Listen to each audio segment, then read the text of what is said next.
हाय, आदाब, सलाम, नमस्कार, सत श्री अकाल। मैं रोशन कुशवाहा और आप देख रहे हैं times of Sitamarhi. Times of Sitamarhi में आपका स्वागत है। बात समझनी है तो पूरी खबर देखनी होगी। जी, मैं बात कर रहा हूँ बिहार की राजनीति की। आखिर क्यों इस बार आरजेडी मुस्लिमों को अलग करके चल रही है? मैं आखिर ये क्यों कह रहा हूँ, आप बात समझेंगे। क्योंकि जिस प्रकार आपने देखा अभी तेली रैली हुई थी कुछ दिन पहले, जिसमें तेजस्वी यादव गया था, तेजस्वी यादव का भव्य स्वागत हुआ, लेकिन बहुत सारे ऐसे लोगों को बुलाया गया था जो दूसरे पार्टी को समर्थन करता है, और फाइनली वो बीच सभा में जैसे तेजस्वी यादव आए, उसके बाद वो लोग निकल के चले गए। फाइनली कुर्मी रैली हो रही है, कोयरी रैली होने वाली है, उसके बाद कहा जा रहा है ब्राह्मण रैली होने वाली है, राजपूत रैली होने वाली है। लेकिन ये तमाम तरह की रैलियां, ये तमाम तरह की अभी राजद युवा मोर्चा की रैली होने वाली है। लेकिन ये तमाम तरह की रैली हो रही है, लेकिन तेजस्वी यादव मुस्लिम रैली कब कराएंगे? सवाल ये है कि तेजस्वी यादव मुस्लिम रैली कब करा रहा है, मुसलमानों की रैली क्यों नहीं करा रहा है? ये सवाल है। और इसी पे एएमएम के जो नेता है उन्होंने साफ कहा है कि भैया वो मुस्लिम रैली करा ही नहीं सकते हैं। वो इसलिए वो रैली नहीं करा सकते हैं क्योंकि उसको मालूम है जैसे वो मुस्लिम रैली कराएंगे तो भैया जो तेली आज रैली कराया है, जो कुर्मी रैली कराने वाले हैं, जो कोयरी रैली कराने वाले हैं, वो सब भाग जाएगा बीजेपी में। इसीलिए वो वोट लेना जानता है, लेकिन भैया वो मुसलमानों की रैली नहीं कराने वाले हैं। युवा राजद मोर्चा के नाम पे रैली कराएंगे। लेकिन इस चुनाव में वाकई में जो 2010, 15 और 20 की जो चुनाव हुई विधानसभा के, और 2025 में जो विधानसभा की चुनाव होने वाली है, कहीं ना कहीं जो मुस्लिम भाइयों खुल के नहीं बोल रहे हैं, आरजेडी वाकई में मुस्लिम को लेकर कुछ नहीं बोल रहा है। वक्फ बोर्ड का जो मीटिंग था उसमें नहीं तेजस्वी यादव गए, जेसीपी का जो मीटिंग था नीतीश कुमार नहीं गए। चलिए उसका उसका नीतीश कुमार को तो समझ में आता है कि भैया वो एनडीए गठबंधन में तो नहीं गया, लेकिन तेजस्वी यादव क्यों? भाई वाकई में जब ग्राउंड लेवल पे जाता हूं, जब कुछ लोगों से मैंने बातें करा, वो बोलता है साफ, भैया इस बार हम लोग आरजेडी को नकार रहे हैं। जब ऐसा सुना तो एक मिनट के लिए मैं भी शॉक्ड हो गया, भैया क्यों, आखिर क्यों इतना? क्योंकि आप देख रहे हैं लालू यादव के हाथ में जब कमान था तो लालू यादव लेके चलते थे, लेकिन जब से तेजस्वी यादव के हाथ में कमान आया, भैया बिल्कुल निगलेक्ट कर रहा है मुस्लिमों को। आखिर क्यों? तो वही कुछ मुसलमान भाई कहते हैं कि केजरीवाल जो बीजेपी अपने आप को बनने जा रहा था, क्या हुआ दिल्ली में? इस बार जो 80 सीट है आरजेडी का, आप देख लीजिएगा, शायद 20 भी रह जाए तो बहुत बड़ी बात होगी। जब ये बातें हमने सुना तो वाकई में चौंकाने वाली बात है।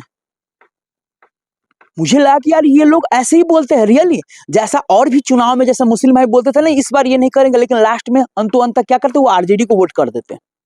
लेकिन इस बार साफ करे कि भैया हमारे पास ऑप्शन नहीं था। पहले हम लोग भरोसा नहीं करते थे एमएम पे, हम लोग भरोसा नहीं करते थे दूसरे पे, और भाजपा को हम लोग तो वोट दे नहीं सकते।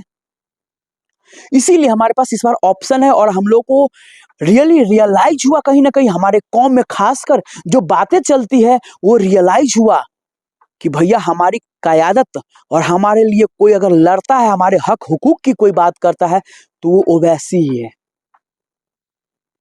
चाहे जो भी हो, चाहे पूरे देश में कहीं भी मसला हो, वो वैसी आवाज उठाते हैं। अगर हम लोग इस बार साथ नहीं देंगे, अब साथ नहीं देंगे, तो कहीं ना कहीं हमें अल्लाह भी माफ नहीं करेगा। मतलब ऐसे लोग बोल रहे हैं ओवैसी साहब के बारे में। जब माइक बोलता हूं तो पता नहीं माइक से क्यों डरते हैं, घबराते हैं। वो बोलते हैं समय आने दीजिए, मैं माइक पे भी बोलूंगा। आज ही मैं एक सीतामढ़ी के अंसारी मोहल्ला में था, वहां पे कुछ लोगों से मैं बातें करने की कोशिश किया, लेकिन साहब बोला भैया आप कैमरा बंद करोगे तो मैं बताऊंगा, उसके बाद आप पूछो। मैंने जब बोला भैया जब कैमरा ही बंद ही कर लूंगा तो आप क्या बताएंगे हमें, फिर लोगों को प्रमाण कैसे मिलेगा? बोला नहीं आप ऐसी खबर चलाओ फिलहाल, और समय आने दो, मैं आपको सामने से कॉल करके बुलाऊंगा और एक एक बात का आपका जवाब दूंगा। फिलहाल आप जो सुनना चाहते हो ऑफ कैमरा हमसे पूछो, हम बताते। तो इसीलिए अब वाकई में जितना अभी तक आरजेडी को भारी नहीं पड़ा था, वाकई में 2025 के विधानसभा के चुनाव में आरजेडी को बहुत महंगा होने वाला है ये चुनाव। जिस तरह से जो मुसलमान भाइयों का रुझान आ रहा है, वाकई में चौंकाने वाली है। वो साहब कहता मेरे पास ऑप्शन है, जहां पे एमएम नहीं लड़ेगी वहां पे जनसुराज साफ कहता है, या उसके या एमएम जिसके साथ गठबंधन में रहेंगे उसके साथ सीधा।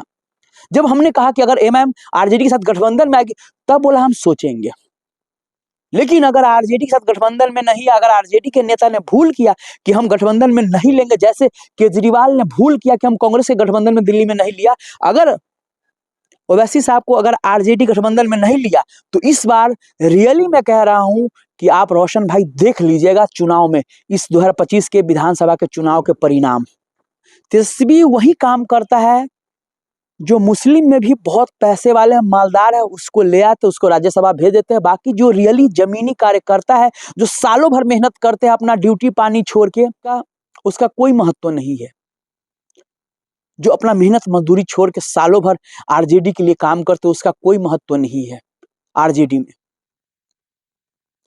पिछले वीडियो में हमने आपको दिखाया था कि सिवान के मोहम्मद कैफ, जो तेजस्वी यादव ने उसको सदस्यता दिलाया था लोकसभा चुनाव के दौरान, और वो आरजेडी फाइनली छोड़ दिया क्योंकि उनको लगा कि वाकई में यहाँ पे अब हमारी कद्र नहीं है, और हमारी नहीं, जो कुछ मुसलमान भाई है तो कहीं ना कहीं कुछ वो लालच से है आरजेडी के साथ, नहीं तो उसका कहना था 90% मुस्लिम आरजेडी छोड़ चुका है। मैंने कहा नहीं भैया ऐसे नहीं होने वाला, क्योंकि वोट जब चुनाव आएगा, जब वोट का तारीख आएगा और चुनाव आएगा तो फिर जाके वो ललटेन पे कहता नहीं भैया इस बार आप देख लीजिएगा 2025 का परिणाम ऐसा होगा कि आरजेडी जिंदगी भर याद रखेगी। और कहीं ना कहीं ये एएमएम के लिए बहुत ही खुशी की खबर है। जो कल तक एमएम को निगलेक्ट करता था, एमएम को लेकर क्या बोला जाता था कि हम हैदराबाद में चुनाव लड़ने जाते हैं, अरे कहां से जाने, वहां लड़े, ये करे वो करे। ओवैसी साहब ने सभी सीट तो नहीं मांगा आपसे, और ये चीज ओवैसी साहब ने भी आप देखा है कि निजी इंटरव्यू के चैनल में साफ साफ कहा जो बिहार का देख रेख है वो कमान है अख्तरुल इमाम साहब के हाथों में, और अख्तरुल इमाम साहब जो कहेंगे बिहार में वही हो। आप लोगों का इस पे क्या कहना, प्लीज आप लोग कमेंट करके जरूर बताइएगा। तब तक के लिए बाय बाय, टेक केयर, दिखते रहिए सीतामढ़ी।